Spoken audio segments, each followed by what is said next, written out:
It is now my pleasure to welcome back onto the stage for the last time today our president, our host, Emma Marcegaglia, to close proceedings. Emma, over to you.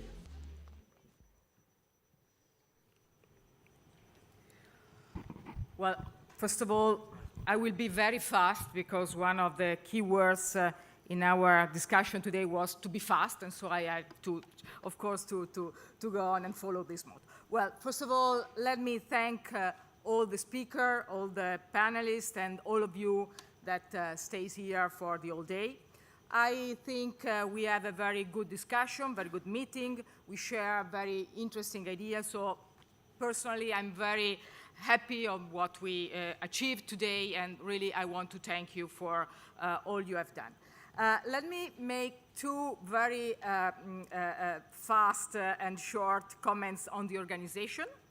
First, we said invest in Europe. As Marcus said this morning, we at least achieved one investment, which was the heater system here. So this doesn't have, I mean, maybe it doesn't help a lot GDP growth in Europe, but help us not to be ill. So this is a first achievement, and it's fine.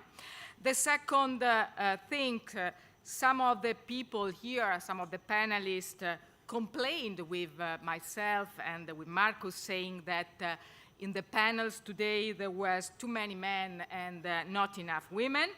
That's real.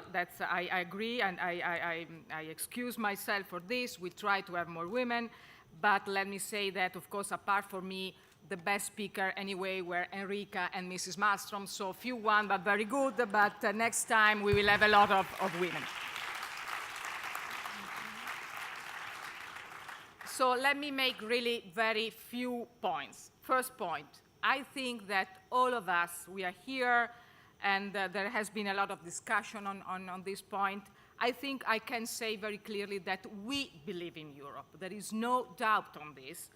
We don't need to go to China, as President Schulz said, to understand how, I mean, important is Europe. We don't have to listen to, Mr. Yunus prize, the winner prize for peace, to know how important is the European market and how important are our European projects. And this is a very key achievement. We know this, and we for sure know this, and we believe in Europe. That's the first thing, and of course we want to underline all the good things of Europe. We started saying that this is the biggest market, this is still the most important part of the world where the GDP is higher than US, the wealth is higher in Europe than Japan, China together, so we believe in Europe.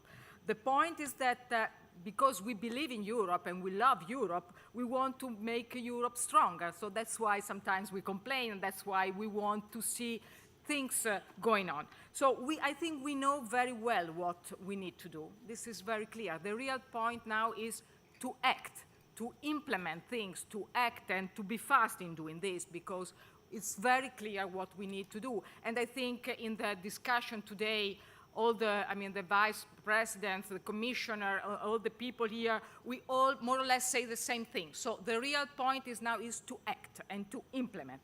And what we have to implement, if you go to the essence, what are we saying? We are saying that we need more Europe, and we need a more competitive Europe. We need more competitiveness, and we need more Europe. And why? We said this very clear. We need more energy union, this is very clear, and we want an energy union concentrated on cost of energy, because this is key. I think we underline very well. We also, me and Marcus, we also, when we talk privately to the commissioner, to the president, to the vice president, we underline this very clearly. The cost of energy is a key point to attract investment and to have the European company to invest in Europe. But anyway, we want more energy union. We want a digital single market, so also here more Europe. And I think we all are aware of the revolution that is there. This revolution will change totally the business model, so we want to take advantage of this. And we can do it, and we want to do it. We want a capital market union. This is another key point. Access to market is still a problem, and I want to remind you what the CEO of General Electric Europe said. When you talk about venture capital, with the same situation, in Baden-Württemberg you can have 200 million available. In the Silicon Valley you have 200 billion available. So we are talking about a strong gap. So the only way to change this is to have more capital market union, and we will do it. We want more internal market, and this is very clear. Mr. Katainen said, I think we have a very good discussion also with Vice President Timmermans. And to have a more internal market, the first thing we need is a more competitive regulation. You remember, Yuri Grillo said that we don't want to listen to this word, better regulation, less regulation. We want simply a competitive regulation. And what does this mean? This means sometimes, as Vice President Timmermans said, more trust among us, because sometimes you have more regulation because we don't trust each other. And another thing which doesn't have to happen, we don't want a situation where the compromise is more important than the result, because when you have this kind of attitude, you make a compromise also on regulation, then the consequences are very bad, but anyway, you have a compromise. So we want a more competitive regulation. We know how to do it, and we want to go on. And finally, we want more European investment. The last panel was very interesting and very clear. I said it at the beginning of this day. We believe in this investment plan. We want a very clear priorities, and we want investment committee free from political influence. This is the way to go on. So we need this European investment focusing on infrastructure and from research and innovation.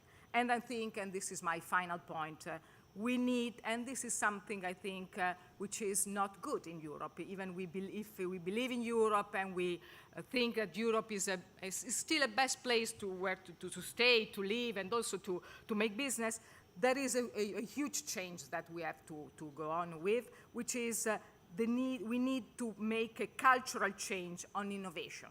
And let me make a joke on this, because I always do this, but I like it very much.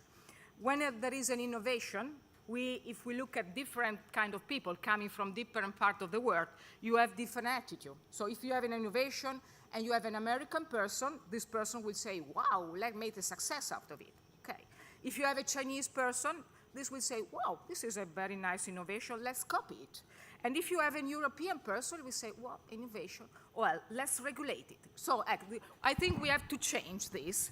We have to change this. We want to be a little bit more American on this, so we want to make a success out of innovation, of course, with our value, being European, but we have to change this attitude towards innovation. So we believe in Europe, as I said before. We are self-confident. We want to work with this. We take what Vice President Katainen said before.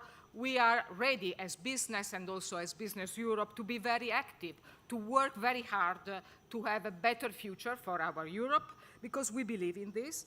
And I think that if we all work together with more confidence, with more collaboration, this dream to have a better future and a better Europe, this dream can be fulfilled, and this dream can become true. So we are all committed to do that, and we will work, as always, in a very strict way, in a very passionate way, because, as I said before, we believe in Europe, and we are very honored to be European, live in Europe, and grow up our children in Europe. Thank you very much. Thank you very much indeed, Emma. Thank you. And on that inspiring note, ladies and gentlemen, may I just again thank you all for coming. Thank you to Business Europe for organising today, for providing such a platform, wonderful panels, wonderful speakers. There is a reward. If you can stay, drinks will be served outside. Please do stay, enjoy the reception, and may I wish you a very pleasant evening wherever you're going afterwards. But thank you all very much indeed.